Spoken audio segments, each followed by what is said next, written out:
On the show today, I have Simon.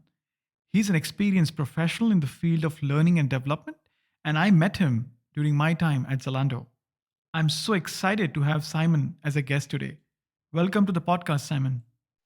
Yeah, hey, it's Vivek. Thanks for having me. So, Simon, share a little bit about yourself. What's your story and what do you do for a living? So my name's Simon Fulber or Fulber if you're in Germany. Lucky enough to have dual citizenship, German and Canadian citizenship, and born and raised in Vancouver, Canada. And I guess my story. What can I tell about my story? Maybe, yeah, having never really lived outside a 10-kilometer radius from where I was born, was pretty much a Vancouverite through and through. Lived there, like I said, for quite a number of years, up till I was 36. And worked actually for one company for 16 years, lived in the same apartment for 12. So I had this real, what felt like entrenched life in Vancouver. Beautiful city, all my family and friends are there, so fantastic. And then at 36, I left the company I was working for 16 years. The apartment I was living in for 12 was being demolished and was sold off and was being demolished. And so I had to move out, and it was time for me to make some decisions. And actually, at 36 years old, I moved across the world and took advantage of my dual citizenship and found myself in Berlin. And so I've been in Berlin since 2012, with a year back in Canada from 2015. Most of my time in terms of a professional life has been in learning development. I started in the learning development area around 2002, so I've been there since that time, so almost 20 years now. I've worked in Europe. I worked mostly as sort of a freelancer, but then joined Zalando for 3.5 years in their people products department, before then moving on from there, and recently joined an organization called Smartly.io, and helping to run their global L&D through 16 offices, about a smaller company than Zalando, about 500 employees, but nevertheless, with all the different time zones that we have from across the world, it presents different challenges in terms of how we run our programs. So that's a little, I guess that's my kind of backstory and how I got to where I'm at now. But learning development was an awesome passion of mine, and I'm pretty privileged to be in that industry for as long as I have been. Brilliant. That's actually a very interesting journey, having to move your entire life and belonging to a completely different part of the world after 36 years. Uh, what was your experience having to move uh, your entire existence to a completely different place altogether at the age of 36? I'm assuming to Berlin. What was that experience like for you? I would say very humbling, very exciting. I'd always wanted to live abroad. I planned to try to go to the United States for school. It didn't work out, and then I ended up staying back in Vancouver. But I had sort of always had this longing for living abroad or living away from really somewhere where I grew up and was quite comfortable in being in. So, I mean, 36. The age is just a number. That's what I always say. I was in a life situation that also made it somewhat easier, if you will. I didn't have children or a spouse, or so it wasn't as if I had to move a lot of things. So in some ways, that move across was easier. I mean, I had to move out, so that made it easier in terms of getting rid of furniture and letting go of some of my possessions. That was going to have to be happening anyways. So there were some things that made that move a little bit easier in terms of things that I let go of.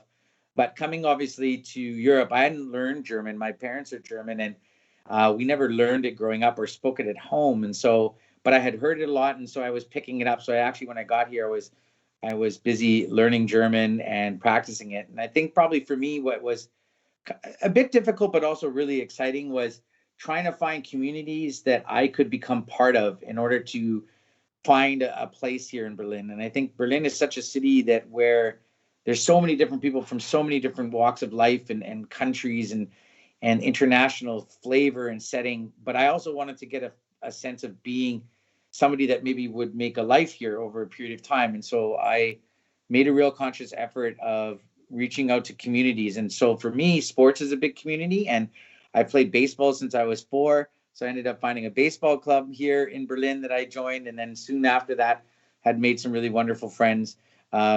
Studied and practiced learning German as well, and it's been amazing just through those circles and those communities that they really helped me to integrate into the city. So in the in the longer run, Berlin is really home for me now, and I feel that. But I think without having kind of sought out those communities, it would have made it a lot tougher. I mean, this is amazing to hear that. I think personally, I've spoken to so many people who had both good and bad experiences moving to a new place. Myself, uh, I moved out 2012. I would say it's also out of India. So I come from India, lived in the East Asia for 5 years, and then moved to Berlin. And I think I really echo your point around investing in the local communities, and that makes your life easier to settle in, Mm. and also makes you part of the land. It makes you feel that you are part of something of the land that you are in at the moment. So totally echo that point. I would, however, take an opportunity to just talk to you about your passion, as you said, learning and development. For the people who don't understand, like, what does a career in learning and development mean? So what do you do, and what is your job as someone in learning and development?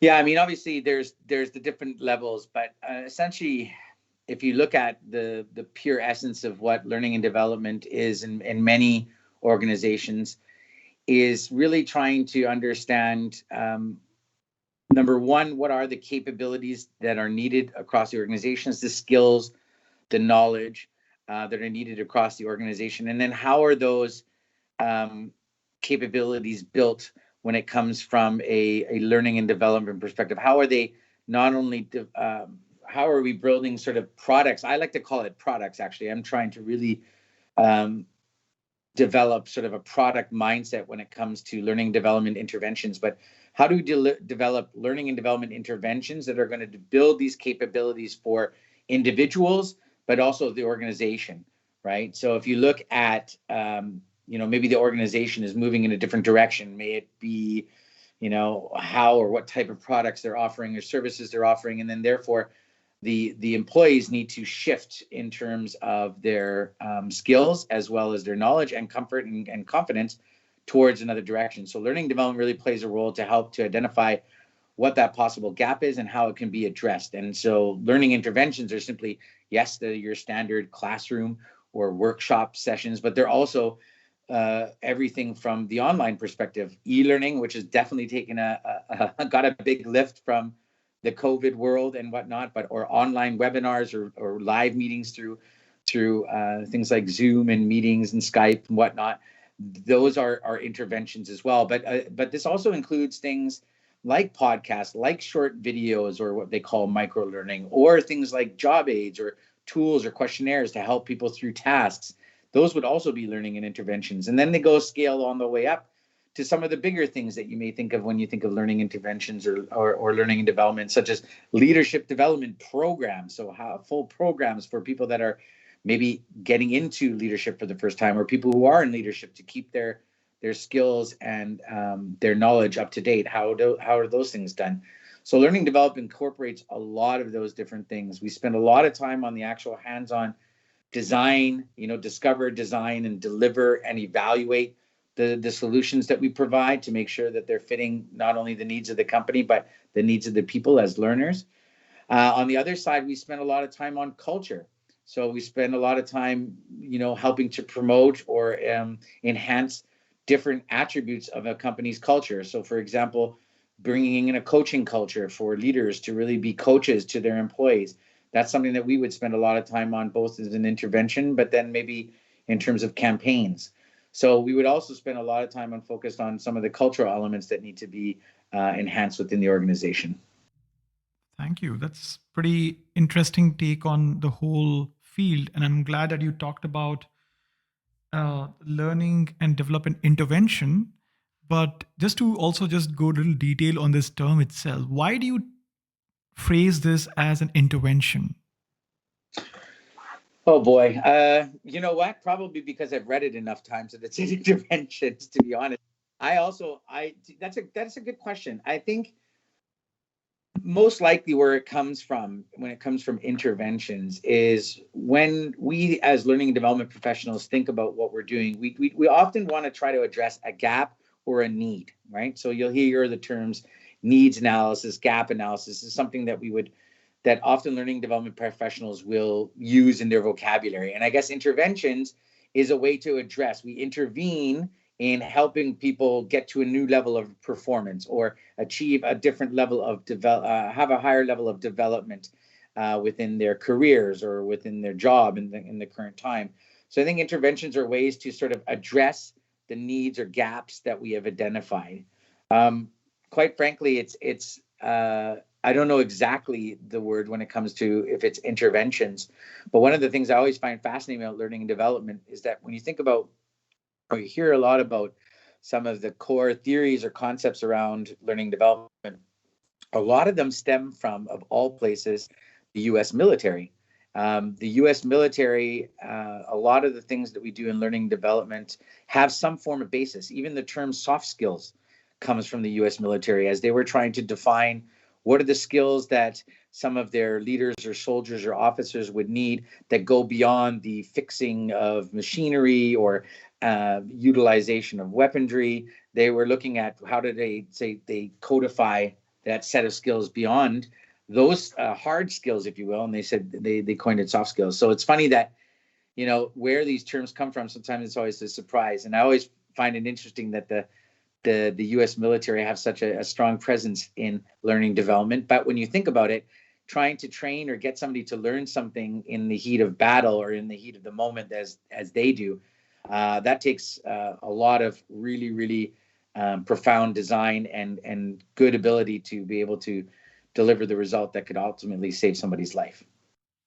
This is actually, I was never aware of this fact that the whole term soft and hard skills really come from US military. I'm glad that I know now.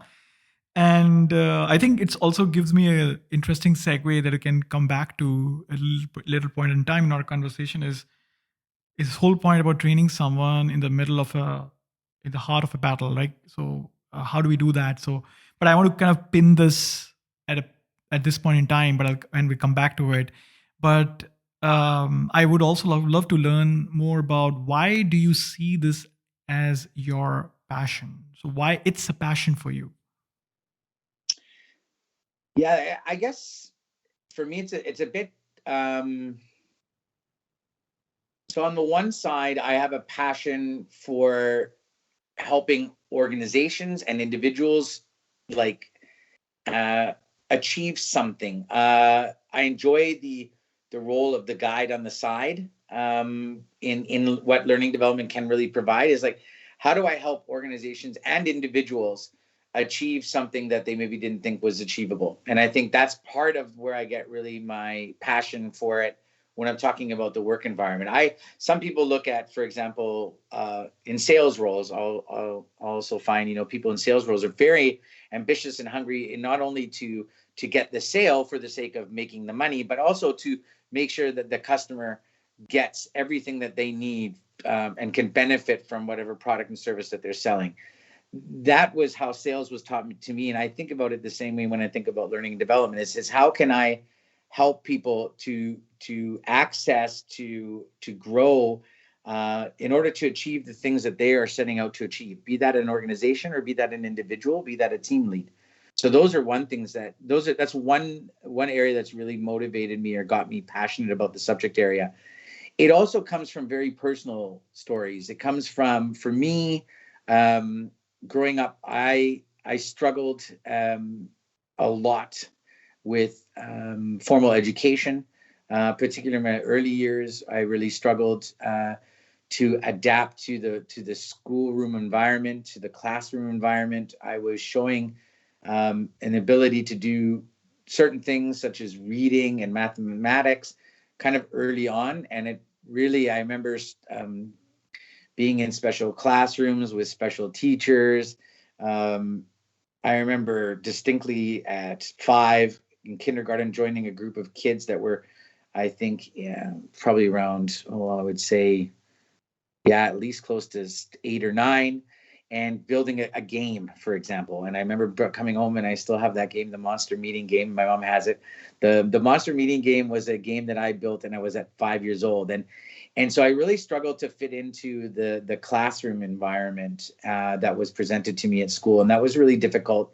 It was really difficult for my family because my mom, coming from Germany, she had just moved there to Canada from Germany, and didn't really have the same grasp of not only English but just the school system, and where and how she could maybe seek things out. So for me, learning development's always been something that's near and dear to my heart. I really thrive on finding ways to help people grasp concepts, practice skills, acquire knowledge that, and whatever way, I don't believe in thinking outside the box. I believe that we all belong. We're all in the box, and that we just sometimes have to have different solutions to the problems that we're seeking. So for me, the passion comes from trying to find out ways where some people that maybe are struggling with getting certain topics, I can find ways through my facilitation, or through building a course, or through presenting a piece of material or intervention of another sort. I can help them to sort of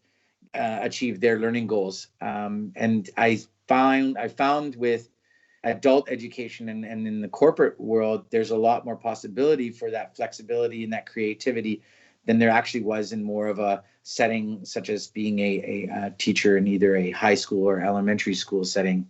And so I kind of decided that my passion was really driven towards adult and corporate education, because they were worlds that I could play with in the creativity sense. So, what I hear is this is not just this a topic that you pursue as a career, but it has a personal meaning for you, given your early experience.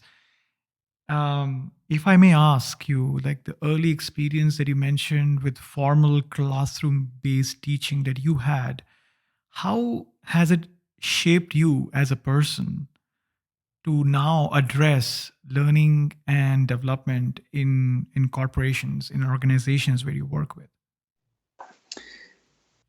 Yeah, and I think, I mean, when I was a kid and I was going through that school program and the difficulties, I having spoke to the professionals that I know, that are, whether they're headmasters or principals within school systems or teachers, definitely has changed. So that wouldn't necessarily have the same um, consequence. But I think for me, what I get an opportunity for then is within the corporate setting, people are trying to perform, to do their work, and to do a job, and to do a job well, and also to progress in that job, or progress within the organization.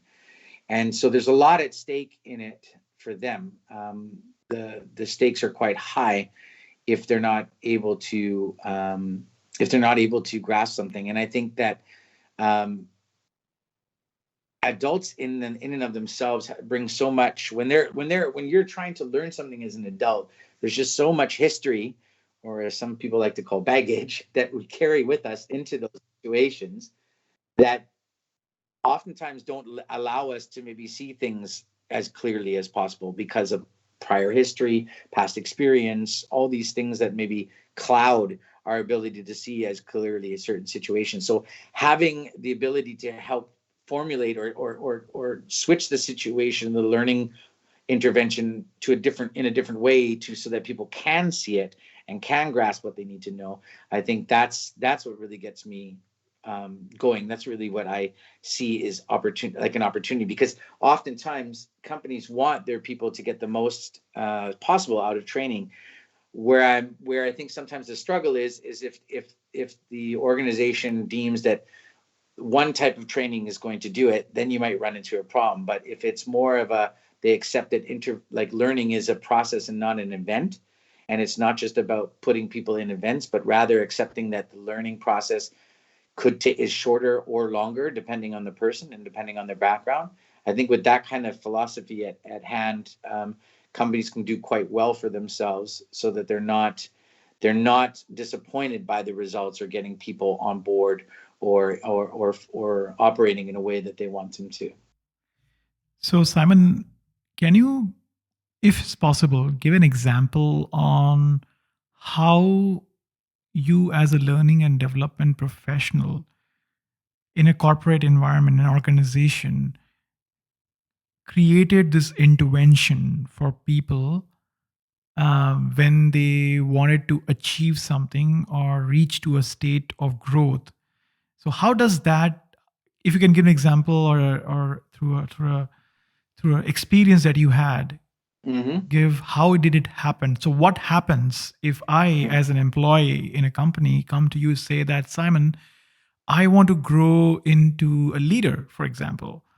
What would be your intervention in this case for me to pursue and to reach that desired end state for me myself? Wow, that's a loaded one. Uh, First, I'd probably tell you you're already a leader. That, and I'm hoping that would work for you, but I know that it wouldn't. So I'd have to think. I mean, it's not so much an intervention. I think it's interventions. I also think it's more about, so taking that concept of learning as a process and not an event. Um, I think when I've often been approached, for example, with people who are saying, "Hey, I want to grow. I want to be a formal leader." So what I mean by leader, let's maybe define that.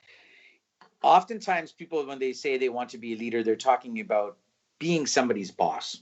Being able to tell somebody what to do. Not that that's only what they want to do, but that they oftentimes, a lot of people that have asked about that don't come up and say, I want to be a leader. That doesn't necessarily mean I don't want to lead people. It's usually tied with leading people. I think that, you know, it's really conditioned upon the person and, what industry or what their organization's doing. But at the heart, I think the first things first is the first intervention, if you will, is the intervention of learning oneself. So I think the first set of recommended interventions that I would have for somebody that, like yourself, if you came to me and said, hey, I want to be a leader, I would say, well, let's talk about that. What exactly does that mean? Let's define what you mean by leader. That's definitely and from that process of not only definition of what they're talking about, it's also becomes a little bit one of the key steps to leadership in any sense, whether it's formal leadership of people or non, is the understanding of self. And so very often, in terms of leadership programs that we've developed, we would really focus on self-awareness as a key cornerstone for any sort of project. So without knowing oneself, it's going to be really hard to go through a journey of leadership development. So whether those interventions are psychometrics testings or whether those interventions are business simulations, we used to run one business simulation at an organization I worked for called Is Management for Me, where we put people through 2 hours of what it would actually feel like to have to manage people. And that meant we hired actors, we had emails. You had to read 10 emails in 10 minutes, and then be able to summarize them for a boss that was coming in 10 minutes. Oh, by the way, we would also put, we'd have two people pretending to be their employees come in with problems that would interrupt them. So we would simulate this experience so that they could understand, okay, that's sort of a flavor of what it is. How did you feel about that? What was your experience? What did you draw from that? What does that say about you? Is that, would you be able to handle these sort of things or not? And if so, how do you proceed further? So the self-awareness component is the first intervention around leadership development.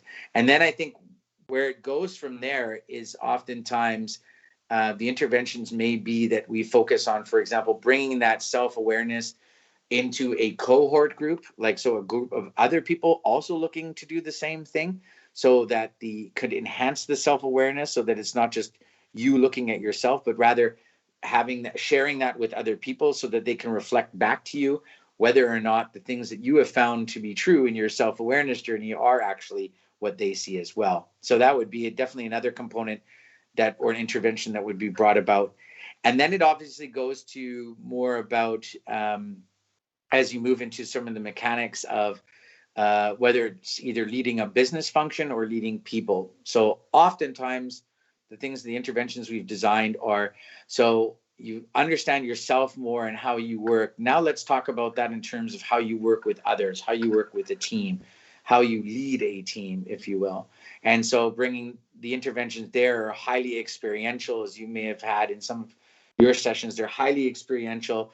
We get people to work through or talk through scenarios, both as a group but as individuals, to come to some sort of sense of what that means. And then as well as the intervention has to be brought into reality. So how can they then take this experiential learning and these opportunities that they've had to sort of get a flavor for leadership, and how could they actually apply that in a session?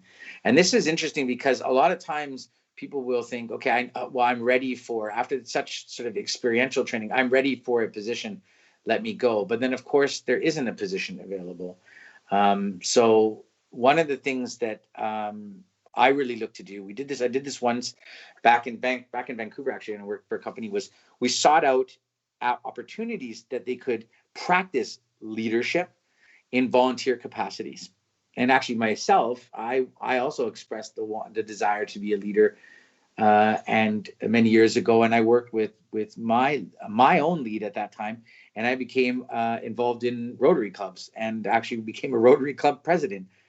So in some ways, like, it also afforded me an opportunity to practice kind of these leadership or leading team or leading people skills in an environment that was outside of work. And so again, being able to bring that experience in, as well as the experiential learning experience from the cohorts and the self-awareness parts, that really got me opportunities to then apply for or get formal lead positions. And I found that often in those cases, sometimes you're with certain organizations, it's often good to get a chance to be a leader of a project rather than just a leader of a team right away. Again, because you get that experience of leading teams and driving to a business result rather than being able to just take on a team right away, where that can be a little overwhelming, especially your first trying out.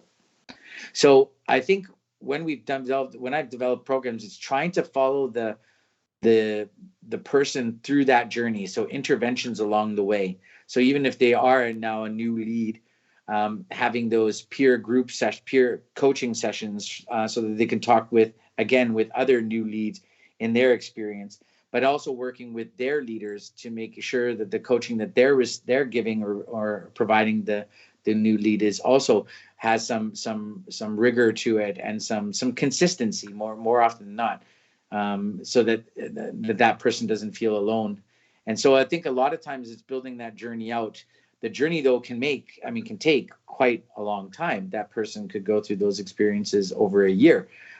So it's sometimes depending on the organization, how they sort of have their talent management. They may say, okay, we want to put this person on that track, and that person goes on that track. Oftentimes companies sort of offer these things sort of piecemeal, and people can go through them as they sort of go on through their career, but they're not necessarily on a track. Wow. I mean, this is such a good detail. So thank you so much, Simon, for going into the details of this. I love that. I wanted to check this with you as you were sharing this whole idea about leadership, or just in general learning as a process and not just an event. I heard what you just said about different forms of interventions, and we talked about cohort and experiential learning and simulation. I was reminded of our exchange and interaction when we were in Zalando. When I was in Zalando, I'm still in Zalando, but I think you were there in Zalando. We were having this session where perhaps I think it was about this whole simulation, exchanging problems one faces. So I this kind of just came and popped up in my mind as you were going through this process. But I really enjoyed how you actually gave this as not just one intervention, but a set of interventions that has to happen. Yeah. Go for it. No, I was just gonna say, I guess the easiest way for me to help me think of it as, learning is a process, not there's a couple of things these days that I'm really kind of fascinated by. One is the learning is a process, not an event. That's been sort of around me for quite a while, but learning is the work and work is the learning. And this idea that that we, and there's a few thinkers out there that have definitely talked about it and whatnot. Uh, but I would say that this learning is the work and work is the learning is they're so entwined. We think about how things are moving so quickly and our access to information and what we can do. It's just so quick. And when I think about though in particularly the learning is a process, not an event, I have to always think of my brother. So my brother's a personal trainer. He's a very good personal trainer. He's a hard personal trainer in that he's he doesn't let people off the hook. And so he always reminds me that, like just going to the gym once or doing one thing isn't going to get me to the result that I want. And that's true, right? And it's not even going to develop the habit, which we also know is true. Um, but oftentimes it's funny, especially when I'm talking with leaders or people that are trying to say, but we need some sort of training. They often forget, even though for themselves, I think they recognize that learning is a process and not an event. But we often forget, we often replace it with, if we just have a webinar, and if we just have an e-learning course, if we just do that, it'll be solved. It's like, actually, no, it's going to take a little bit longer.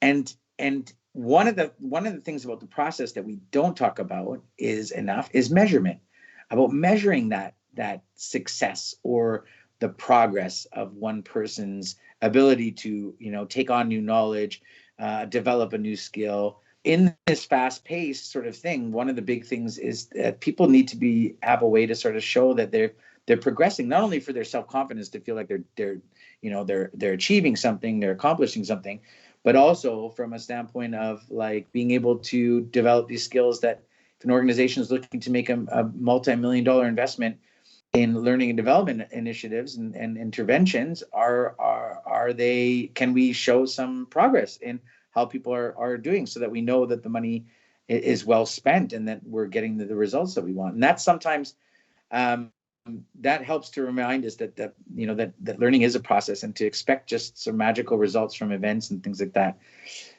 it can be quite dangerous and it can be costly in the long run. Yeah, I think I totally agree with that, and I think it is an important learning that one can take from this whole point about learning being a process and not an event.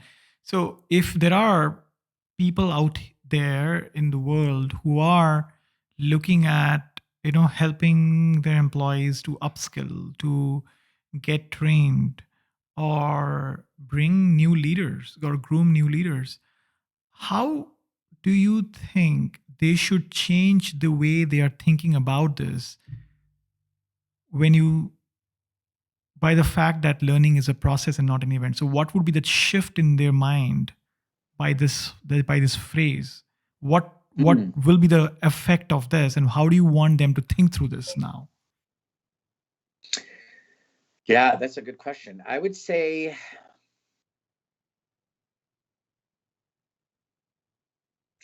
seem to be maybe the shift in thinking, and it's not as if it's black and white in terms of like, okay, it's absolutely one way it's not one way or the other, I should say, but it is definitely where I think leaders need to think about that process of learning. I don't want to say takes time, is true, it's going to take some time, but it's easy to feel good about investing in events for a lot of reasons. You can invest in events of learning, and whether it's like, okay, look, we've done, you may hear this sometimes, we've done workshops for everybody about this topic. Okay, that's true.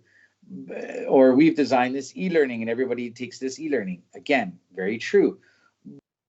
But I think if companies can get really excited about the outcomes of what those events build up to, and really think about celebrating the outcomes of, we've had, we hire only internal, or we hire, the majority of our leadership is internal people that have come through our programs, because we have developed this process of creating leaders within our organizations that are feeding our needs for leaders within the organization. Very powerful. That's an outcome-based sort of celebration, as opposed to, we have a fantastic leadership course, or we have a fantastic leadership program.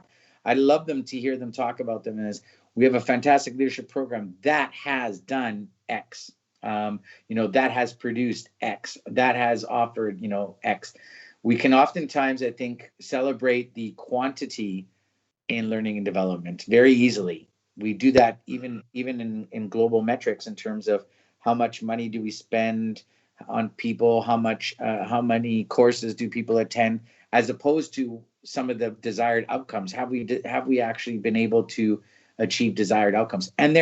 But be fair, they're hard. They're a lot longer to measure. Like it takes a little bit more time, obviously. But if I think about the effects of automation and all of these, what I read about in a lot of organizations about the retraining that's going to need to come in order to prepare workers for this kind of world and this kind of environment.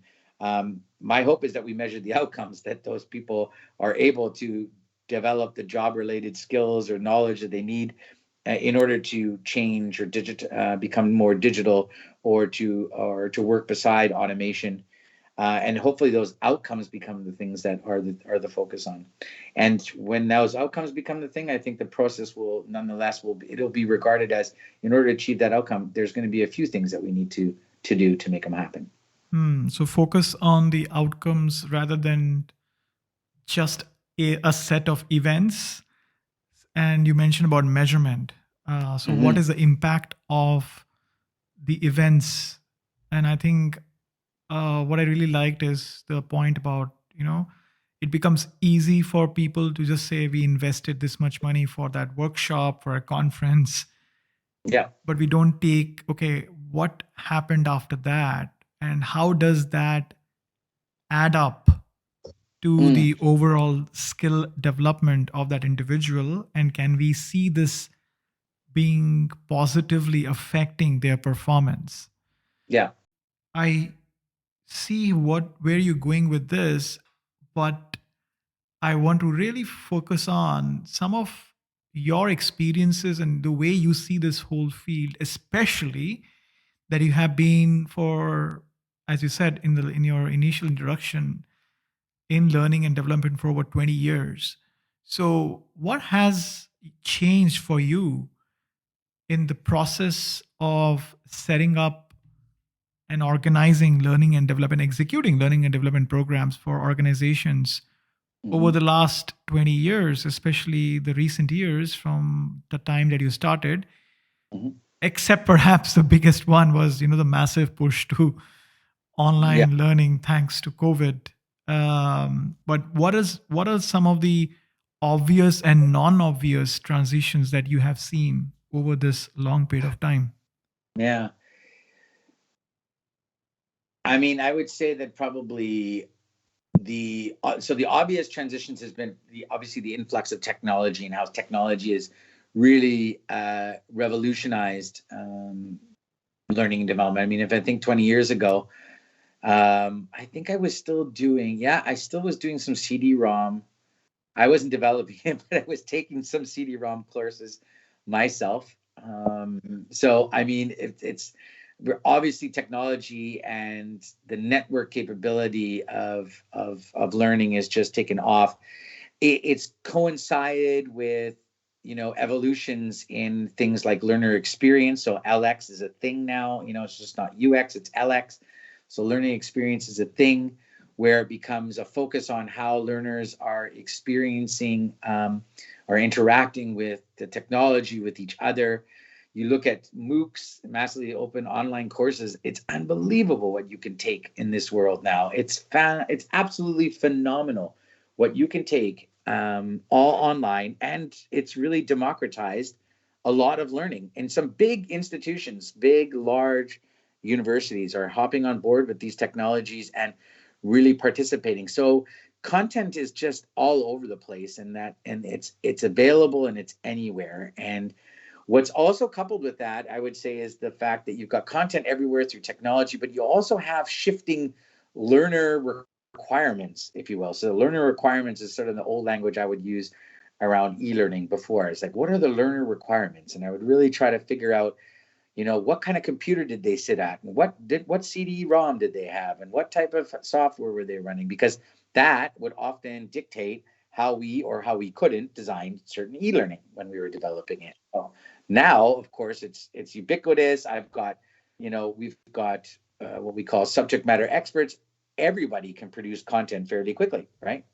I'm not saying that anybody can do a podcast, but I'm just saying anybody can produce content. I So, wish. I wish everybody does yeah, that. yeah, but it is true, right? It's absolutely democratized it, and Yeah. which comes with, of course, also the other side of it in terms of, okay, what actually makes sense for you. Like if you're so the skills of curation, which is an interesting term, but I really like it because it fits the bill. So a curator being like, like a museum has a curator. They're curating. They're looking at what should go in the museum and what shouldn't. What makes Mm. sense based upon the exhibitions. Well, learning curation is this thing now. It's definitely a skill. It's like, how do you curate all that content that's out there and make it palatable for your audience? Like, so if you're working for a company and you're in an L&D area, there's just so much available out there.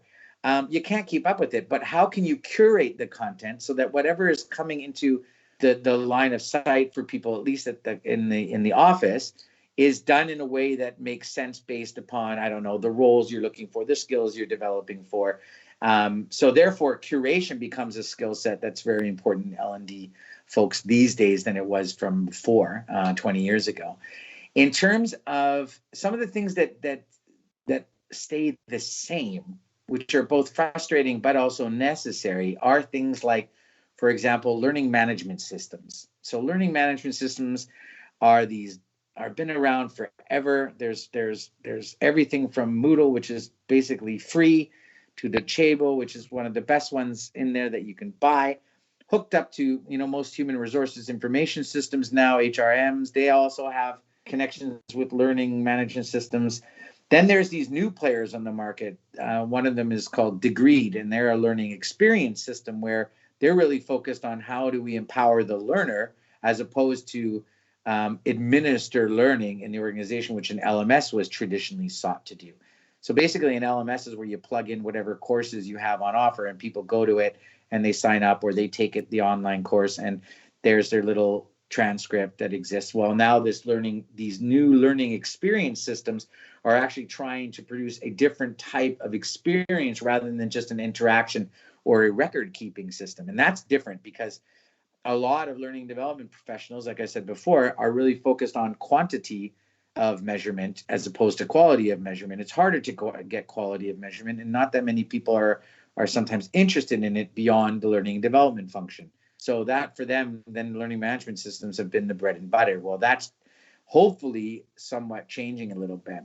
Another side that is really thought of is facilitation. And facilitating learning hasn't necessarily changed, but the way and the methods you have. So obviously, COVID has brought up our lovely world of whether you use, Google Meet, or you use Microsoft Teams or Zoom to deliver these live sessions. You can do so. There's lovely collaboration tools that are also available out there. I've become a Miro fan. If you know what Miro boards are, they're like my favorite thing because you can have full-on interactions with people in online environments with that. But there's lots of them out there.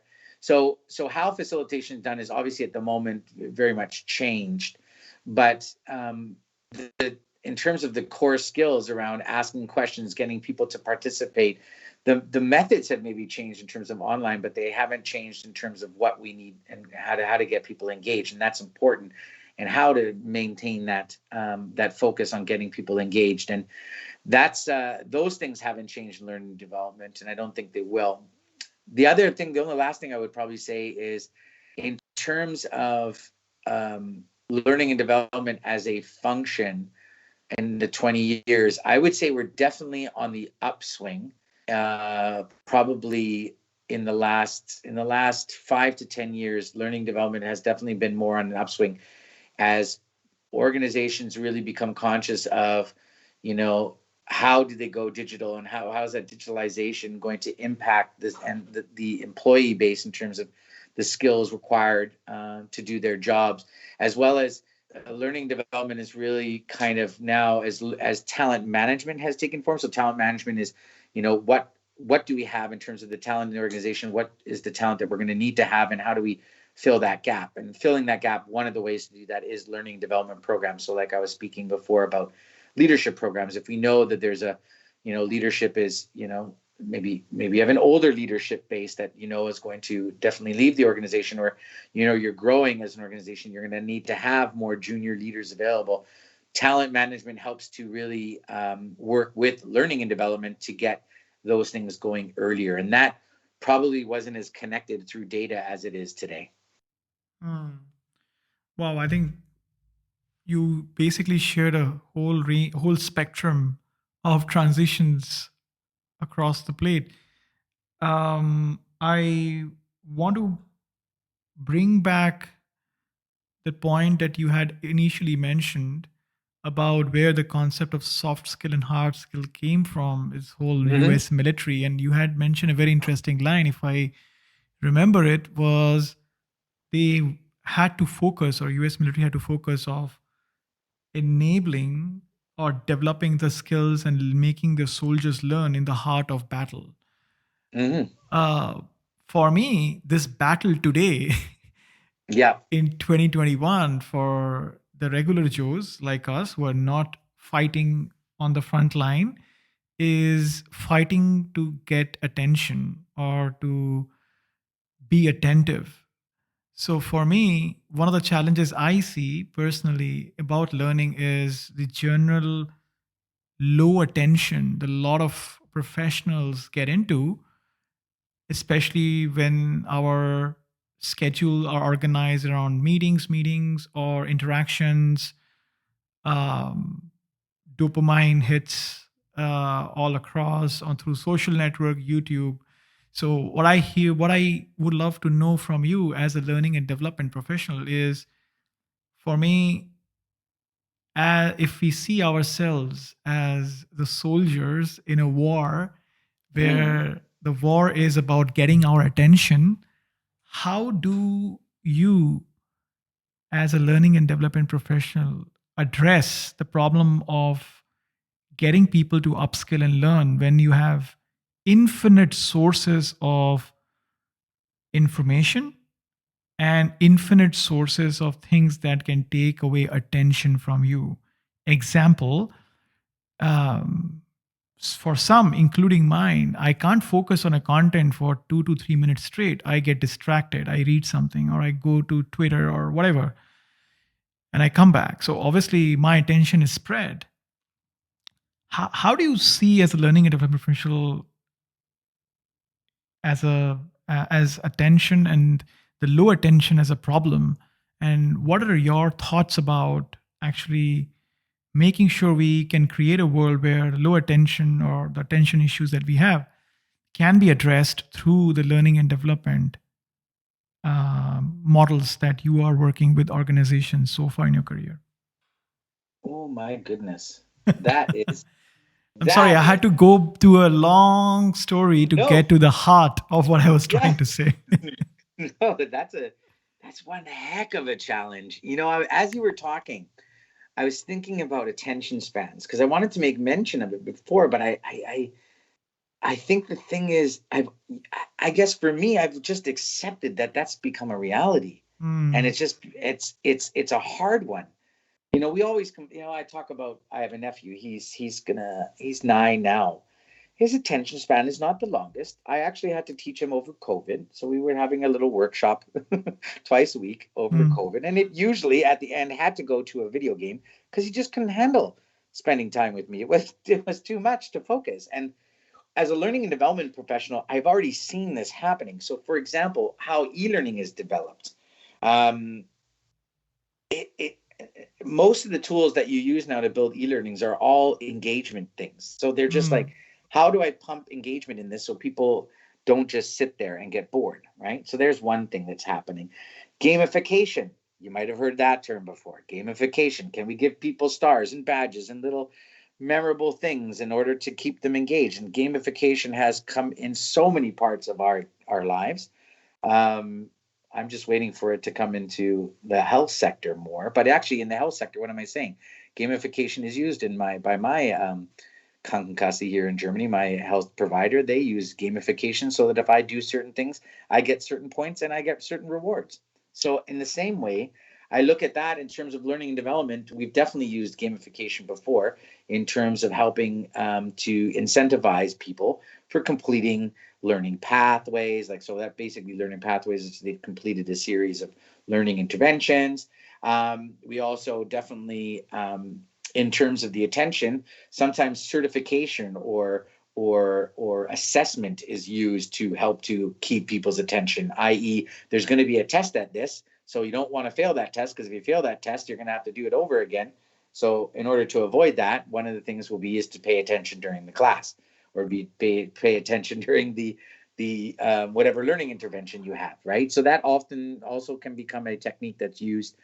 um, I think, though, at the heart of it, though, and I don't know about you, but whenever I in my life have either picked up a book, started reading something online, started watching a video, even if it was longer than 3 minutes, and the subject matter connected to what was something inside me that motivated me, I usually gave it the time.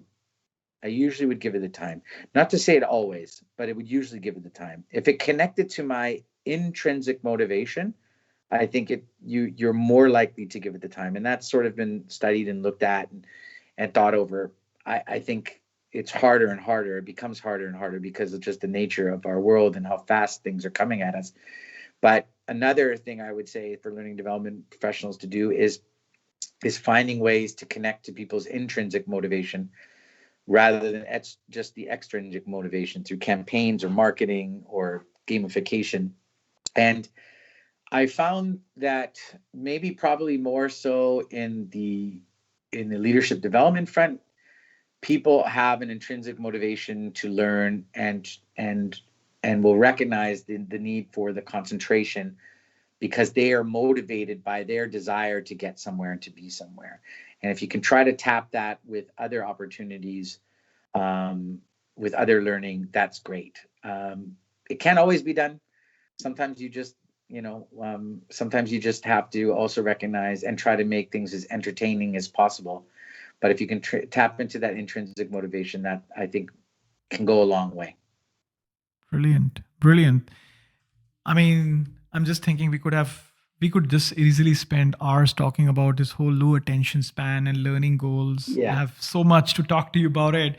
But yeah, time is not infinite, and I don't want to keep you on this call for that long a time at the moment. I want to get in the final stretches of our conversation today. So, if I am someone listening to this conversation and said, "Hey, I'm excited to also influence positively how people learn, help them really grow into their best versions of what they think of themselves to be in an organizational environment. What path do I pursue? What experiences do you feel one or I should have to be able to get into this field?" Mm. Yeah, that's a good. There's a couple of routes that one can go to get into learning and development, and some people often speak about how they fell into it. I don't. I chose it. I chose it. I got into it because there was a 1 year maternity leave position available. So maternity leave coverage for a position as a training officer the first company I worked with, which is a big financial institution in Canada. And they wanted to train their people on the customer relationship management system that they installed. Well, the great thing was, one, the boss that I had really drilled it into us. So she really drilled it into us in terms of learning the system, which made me very functionally good. And then the other thing was that I enjoyed speaking with people and presenting and helping people learn things, because that's part of what my job was at the financial institution. I'd help people with their finances. So I think one of the things, if you're looking to get into this industry, look at the transferable skills that you already have and how they could be used in that setting. So I knew I could present well, and I knew I had good knowledge of the system. So I sought opportunities within my own company for that. That is usually, that's one way. That's more of a technical trainer or training deliverer. That's more of those roles that you can get those opportunities. Sometimes they come more short term or on projects. That's another great way, is that oftentimes projects will be rolled out and they'll be looking for people to help with the education or training component of that project. And so therefore that's one way to get into it. The other way is, for a lot of people, they do more of the traditional HR-backed educations. So there's either certified HR programs that are available, like in different countries throughout the world. CIPD, for example, in England is one of them, and they have lots about learning and development as well as HR. Some people take degrees in HR or in organizational psychology and things like that.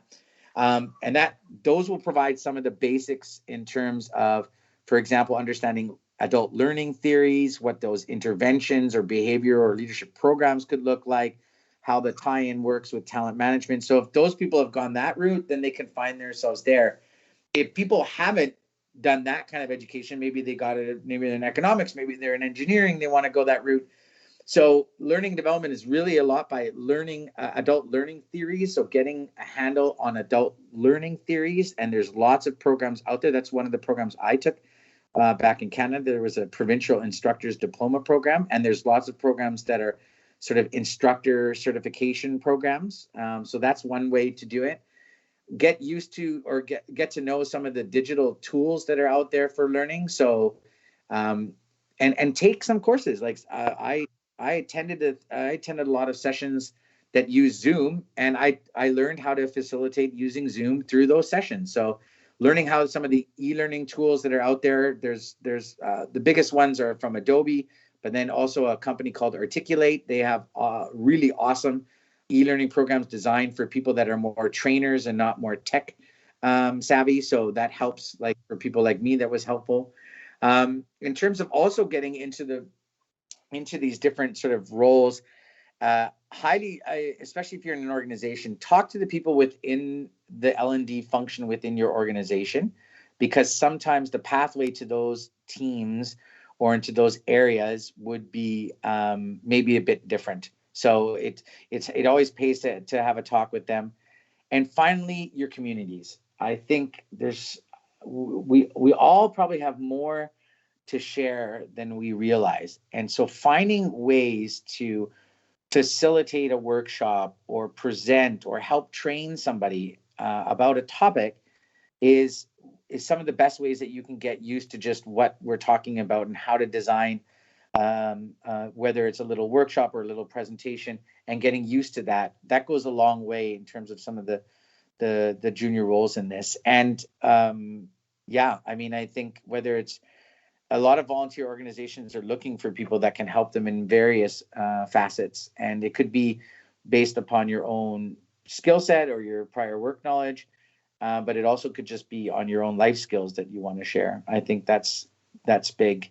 And but definitely in terms of the career paths that gone into these roles, it's pretty varied through the technical routes or the education routes, but you'd be surprised when you give a talk to the people in your organization how they got there.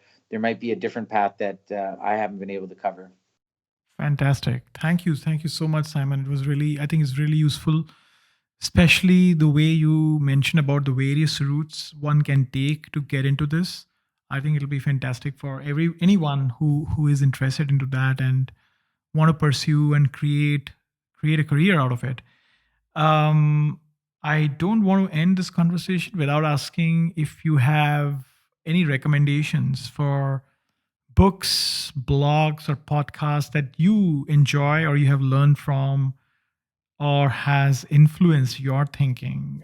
Is there something that you can share with the audience? Oh yeah, there's a few. I'm just trying to. So one definite highlight for me and somebody I've followed for quite a while is Modern Workplace Learning. So it's actually just modernworkplacelearning.com. And it's run by a woman named Jane Hart. She has been a presenter. She's been presenting. She's from the UK. She's presented also throughout Europe.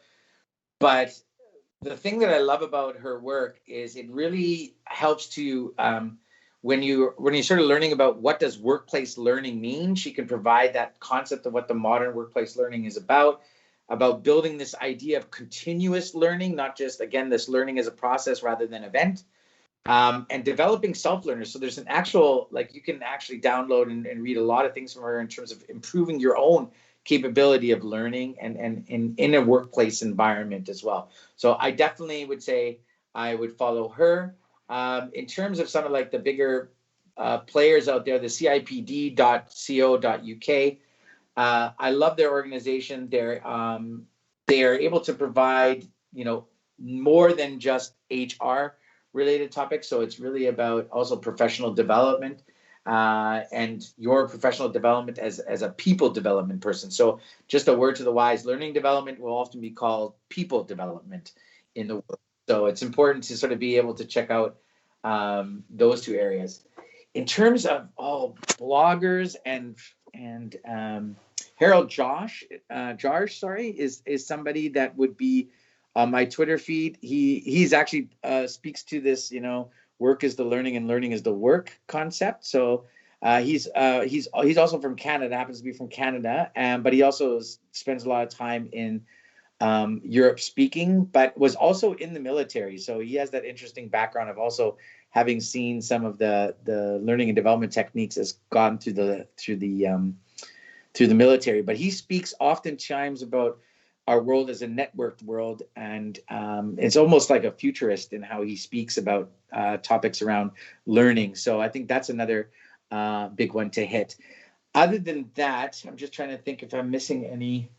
If you're into if you get into the learning and development, the e-learning development world, Articulate, if you're really kind of curious about how to develop e-learning, or maybe you're a person, somebody that's a real kind of subject matter expert and wants to start creating their own e-learning, definitely the articulate.com has a couple of blogs that you can follow about how to make it really easy as a subject matter expert to turn what you know into learning. So that's also, I think, a really good one that you would want to look at for sure. And what else is there? I'm just trying to think about my good old list of stuff. What's really influenced me in the last little while? Well, actually, there's probably one more. I'm thinking about a book that I'm reading at the moment that I would probably recommend for people that are sort of getting into this industry, especially as they're trying to help other people think differently. It's a book called Think Again by Adam Grant. I don't know if you've probably heard of Adam Grant before yeah. But I've been reading Think Again, and to me, I find that it's a really good book about the power of what you don't know, and that the old concept, we don't know what we don't know. And sometimes in learning development, our jobs are to help people uncover or discover the things that they don't know, so that they can become, it's the things that they don't know that they don't know, and hopefully educate them to get better on it. But so this one I'm finding I'm enjoying right now in terms of being able to think quite differently. And maybe one last one, because I can't leave her out. Carol Dweck's The Power of Growth Mindset, or so Growth and Fixed Mindset. So her TED Talk on growth and fixed mindset talks quite a lot about the mindset of individuals in terms of with the growth mindset, the individual is geared towards challenge, accepting challenge, embracing it as something to grow from, versus fixed is more determinist and not being able to go past that. And I think that is becoming increasingly important for people as they're sort of, adjusting to the rapid change of the world, is to be able to maintain, identify when maybe they're in a fixed mindset or about something, and then change it back to a growth mindset, but able to maintain that growth mindset in order to be able to take on some of those challenges. We talk a lot about, in these days, there's a lot of talk about things like resilience and training and being able to people to get through things. And I think that the growth mindset really helps us think about how maybe shifting in mindset can really help one dealing with some of the challenges, especially nowadays that we're faced with, to sort of look at them in a different light and hopefully look at the possibilities or solutions rather than just sort of the the setbacks or the detriments that come from it. Hmm. Fantastic. Thank you so much, Simon. I think these are wonderful, wonderful resources and recommendations. I enjoyed this conversation really so much. And I'm just thinking of the topics that we can go deep into. And I'm Yeah, really looking forward for getting you again back on the show or another podcast where we can really go deeper into topics. sure. Um, for people who would like to reach out to you, what is the right forum and right medium for them to do so? Well, so from a professional stance, so I'm on LinkedIn, so it's under Simon, can be under Simon Fuelber, Fuelber, under LinkedIn. If you reach out, I like to do that there. If you, I mean, I'm not a big a tweeter as I should be, but I'm on Twitter. I'm at Sven, which is Sven Fulber, Fulber, all one word. And yes, Sven is my middle name, so that's the handle I chose. But actually, on Twitter, there, when I think about people in the learning development sphere, yeah, I often get a lot of what I am curious about in L&D through Twitter. So yeah, so if you want to connect with me there, and then I can always pop a few lists there from there. But I think Twitter is a lot of people yelling at each other, wanting to get heard, and I'm listening. So Awesome. Awesome. Thank you, Simon. Really enjoyed this conversation, and we should definitely connect again and also go deeper into the topics that we spoke about today. yeah, well, absolutely. Let's make a plan of that. And thanks for having me on.